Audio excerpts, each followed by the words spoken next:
Hey cupcakes, so we are here at my lake house, and so I thought it would be the perfect time to start reading our story about Coral and her beach house. It is called Stuck in the Middle of Nowhere. And while I'm not in the complete middle of nowhere, I am rather out, secluded by myself. It's amazing. So let's get set up and get cozy and read a chapter or two. Okay, so let's begin. Stuck in the Middle of Nowhere, featuring Coral. This is Coral's story. Chapter 1. Not What I Expected. Woohoo! I yelled into the wind. There I was, riding along with my dad in his white open-top SUV, the fresh breeze blowing my hair in all directions. Beach house, here I come, I thought. I had just arrived on the tropical island to live with my dad, my new stepmom Iris, and my 11-year-old stepsister Fiona for the summer. Being with Fiona would be like having an instant best friend. We would be together every day, surfing, paddleboarding, and hanging out at the beach. What a life! I'm a city girl, and I love everything about the city. The apartment where my mom and I live on the 9th floor, the busy streets, the buses whooshing by, the lights which make the city look like it's awake all night. But I was beyond excited to spend 3 months for its amazing waves and miles of sandy beaches. Me, a surfer girl. And best yet, my dad told me we would be living in a beach house. Never mind that my stomach still felt topsy-turvy from the ferry boat ride to the island. It was going to be a spectacular summer. We turned onto a dirt road, and a cloud of dust trailed behind us. Our SUV rolled to a stop. Here we are, Pop said. I eagerly hopped out and looked around. As far as I could tell, we were in a jungle at the end of a dirt trail. I don't see it, Pop, I replied. Where's our beach house? It's straight ahead, Coral, my dad called out, his voice muffled. He was leaning into the back of the SUV, wrestling with my suitcase to get it unstuck from between the seats. I stared straight ahead. There was nothing but trees. Then I checked out the area to my left and right. More nothing but trees. I didn't see the beach at all. In fact, I didn't see a house at all. I certainly didn't see a beach house. I thought. Strange. My dad laughed. Straight ahead and up. I followed the direction of his finger, and my eyes traveled up an enormous tree trunk. I gasped. Tucked into the branches of the tree was a small house. We're living in a tree? I asked. Pop laughed again. Remember, I told you we live in a tree house. Oh, I thought you said beach house, I whined. Birds and monkeys and squirrels aren't meant to live in trees, I thought, but people? People are not meant to live in trees. Play in trees, yes, but not live in them. Maybe he sensed my disappointment. Well, I guess you could say it's a beach house too. I mean, we are by the beach. Come and look.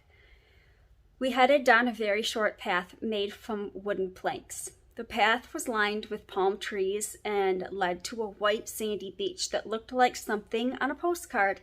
Half of a huge orange sun seemed to be dipping behind the bright blue ocean. I wiggled my toes into the cool sand. In front of me was the surf. Behind me, I could see our tree house poking up out of the leaves. Pop, I asked, how did you get up to the tree house? Will you, Iris and Fiona, and I all fit there? Why does... That's the curious Coral I know and love, he teased, using the nickname he gave me years ago. Always asking how things work, why this and why that. You forgot to say that I drive everyone bananas with all my questions, I reminded him. Pop grinned. That too. He put his arm around my shoulder. Come on, let me give you the grand tour of our home. Interesting.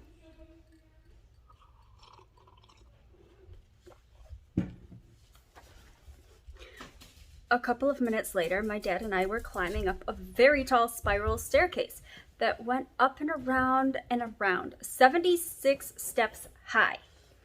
It brought us to the front door of the treehouse, which was actually the back. That's why I couldn't see it at first. It was hidden by the leaves.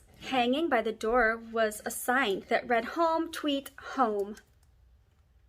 Pop swung the door open for me. Come on in. The first thing I noticed was a wonderful smell. Yum, I said. Are you baking your famous macaroni and cheese casserole? I sure am, my dad told me. I know how much you like it. The treehouse was cozy inside and decorated like a real house. There was a couch and a coffee table with a checkers game on it, pictures of walls and bookshelves. Check this out, my dad told me. It's a lookout tower too. We went out onto the porch, which was wrapped around the two sides of the treehouse. Whoa! The view from up high is incredible. It wasn't that dark yet, so I could see a few small shops in the center of the village. Pop pointed out the beach where he runs the surf shack. The surf shack was a cabin with a thatched roof where people can buy or rent surfboards, paddleboards, bicycles, and right there, he said, pointing to a dock, is where you came in on the Triple Dip. That's the name of the ferry boat that Iris runs back and forth to the mainland, where I live with my mom. There it is now, he added, bringing the last load of passengers today. I spotted the Triple Dip puttering toward the dock. My dad explained that some of the people on the boat are tourists and some of the people who live on the island but work on the mainland. My dad pointed a large flashlight in the direction of the dock and clicked the on-off button several times. Why did you do that? I asked.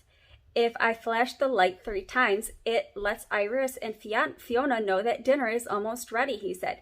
2 times means we're having a beach cookout. Can I try? I asked, just in case they didn't see the first time. Sure, my dad replied. Maybe living in a treehouse will be fun after all, I decided. Most people send a text message or call each other on their phones, I said. But not us. Nope. Because we have a secret flashlight code. But no phone, Pop added. You mean you don't have a phone? I asked. Not here, he replied. There's one at the surf shack. That's the phone I use when we talk. And you can use it when you call your mom every day. He continued, there's also no TV, no electricity, no way to get onto the internet, no, just about everything that I am used to. I thought glumly, what have I gotten myself into? That's the end of chapter 1. Okay, my cupcakes, we will move on to chapter 2 in a little bit.